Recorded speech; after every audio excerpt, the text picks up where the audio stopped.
Today I talk about little old ladies, luck, and being a great right hooker.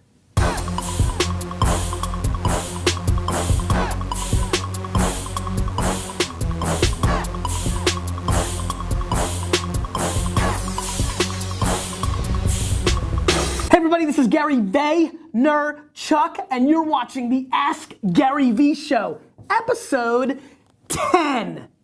What are we gonna do with 11? I feel like I go right into the questions and I feel like I wanna smooth into it. I mean, if you watched Wine Library TV over the 6-year period, a lot of you did, the upfront, kind of like the morning coffee, was a big part of it. And so I just want to say hello to everybody. I want to mention that I'm really enjoying the comments and reading a bunch of them in the YouTube section. I'm enjoying some of you who are already stepping up and engaging with each other in there. That is a double kudos to you. And in general, I'm just really happy that you've allowed me your attention to get all the way to episode 10. Fun fact on the number 10, Santonio Holmes, a New York Jets wide receiver, was number 10. One time I was yelling, Santonio, Santonio. He looked up. I quickly had to react. I did the 10, which also for a wide receiver is catch the ball. He did it back to me. I freaked out. Marin asks, do you ever complain? And what's your attitude toward complaining in business and in life in general? Marin, I appreciate this question. I'm curious how much you know me, or if you're asking that because the truth is, if you look at my historical tweets, 100,000 plus, maybe there's 2 complaints, maybe you can get to 3. One of the people I look up to most in the world, maybe the person I look up to most in the world, tied with my dad, I know Dad, you might watch this, is my mother. And hands down, and I mean hands down, the thing that I find most intriguing about my mom, and probably one of the things that I'm most happy that she's passed on to me, is her inability almost to complain.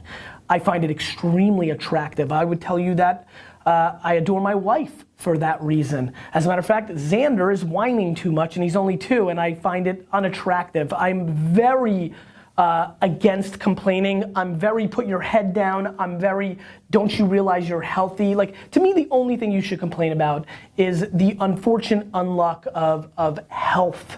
Somebody dying that you love in a car accident, or you becoming terminally ill. After that, it feels controllable.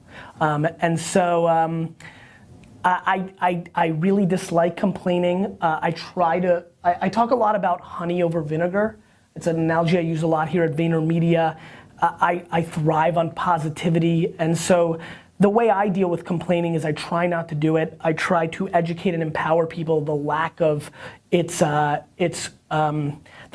value, I guess. I mean, I don't have a gear. There, when you go on my gear, like there is no oh, let me go into complain zone. To me, it's assess, figure it out, and go directly back on the offense. I'm a very offensive player. Complaining is the defense. Robert asks, I've been doing a lot of jabbing, but I don't feel like I'm hitting much of anything. Any advice? I have advice. I don't know if you heard, got a show, Ask Gary V. Subscribe. Here's my advice. If you follow boxing or MMA, one would understand that some people are great technical boxers. They know how to jab, and when they land a perfect right hook on somebody's chin who wasn't even expecting it, they don't have the power to knock that person out. Robert, the truth is, my man, there might be just a situation where you're just not good at closing. And that's something I want not to pick on you, Robert, this is something I want everybody to hear. You just might not be a great salesman to actually make the close. In fact, you may need 2 people. This is something I haven't talked a lot about. This is why the Ask Gary V show is a good show. It's forcing me to say new stuff. I haven't talked about, and probably blew it in the book. The reason I pointed there, you want to show them, D-Rock? They might be like, why did he point there? There's a huge, Jordan! I'm kidding. That was the best. You may need a partner, Robert. You might be the greatest jabber in the world, and you may need a partner right hooker, right? And so, I just happen to be both in one amazing body, but the fact of the matter is, you may need a partner where you do the jabbing, and she or he does the right hooking. Chad asks, how do I get the cute old lady who keeps accidentally calling my house to stop? Chad, one thing I pride myself in is actually really paying attention. I'm really good at paying attention to mannerisms. I feel for the room. I also listen to words. You said cute old lady, which means you actually like it. And so what I would tell you to do is flip the script. I would say go on the offense. So the next time she calls, why don't you try to engage in a 25-minute conversation with her and actually form a relationship? One that can go deep into your heart and maybe bring value to your overall soul. Matthew asks, is it better to update your social networks once a week with great content or daily with poor content? Matthew, why does it have to be one or the other? Why not both? I am so tired that people think that this is kind of like the thing that pisses me off the most. Oh, Gary, I see you hustle so much, but I don't work hard, I work smart. Well, hey, dick face, I work both. I work ridiculously hard and I work obnoxiously smart. And that is my answer to this question. Why not just put out a lot of content often that is quality? Why does one have to suffer or the other? That is a mistake mentality. That is a middle mindset. Go all in. You can do both. I do. Simon asks, how much of success is confidence, skill, and luck? Simon, the truth is, you know, and some people don't like to hear this. Sometimes I say I'm lucky and people get really pissed. A bunch of you will put it in the comments right now.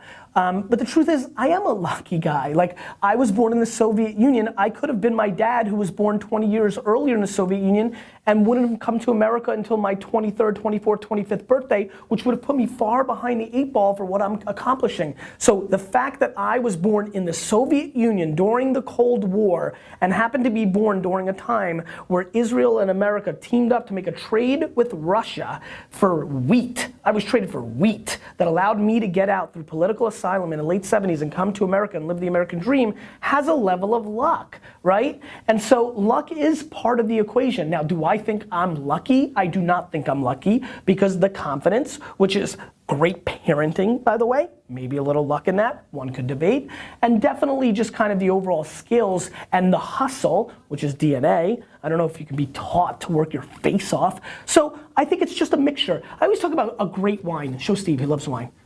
I love wine. I always think a great wine is never 100% Cabernet, never 100% Merlot. A nice little Meritage, a blend. And I think to answer your question, I think it's a blend of all of the above. Some people, look, I think I make my luck. People are like, oh, you're so lucky that you got into Twitter and Facebook. I don't feel super, trying to figure out how I'm getting healthy? That dude. I love his raw, like, he doesn't care. He really is like the only person that doesn't care. That's what I told him to do. I think it's a blend of all of the above. And I think that that is something that people need to recognize, feel comfortable with, bet on your strengths, and execute. Nick asks, do you think that Facebook is still effective even though it's pay-to-play model and throttling? Nick, I don't know if you've been paying attention to what I've been screaming about for the last 100 days, but it's called Facebook Dark Posts. Google it, watch it on YouTube. A bunch of people show you how to use it. Not only do I think it's effective, I actually think right this second, as I tape this show, Facebook is the best direct selling marketing platform in the world. Think about what I just said. Google AdWords, phenomenal. Buying retargeted banner exchange on the ads on the exchange, incredible. Facebook Dark Posts. Where did the organic reach come from in other places? You didn't build a website and like were mad at Google if you weren't the first result for a term. You recognized that it treated you the way it treated you based on the quality of what you were executing. Really no different than Facebook. Plenty of people getting tons of organic. Sure, there's some twinkering of the tools, but that's their algorithm. No different than Google. You don't get organic free reach from an email marketing campaign that you spend money on buying the email list or on banner ads or on anything else you do in marketing. And so because it started as an organic only platform and people treated it like email and you thought everybody who was following you would see it, doesn't mean that the emotion that went away doesn't mean that it isn't great. As a matter of fact, Facebook has never been a better product. I just believe it. I mean, I don't know what else to really say. Thanks for watching episode 10 of the Ask Gary Vee show.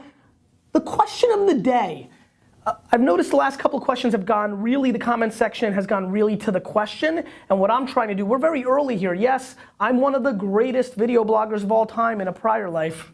Just kidding, not really. But I need more feedback, so I ask you in today's question today, critique today's show. Give me some feedback. You keep asking questions, I'll keep trying to answer them. Oh yeah, subscribe! On this episode, I'm gonna talk about humor, billion-dollar ideas, a tough patch,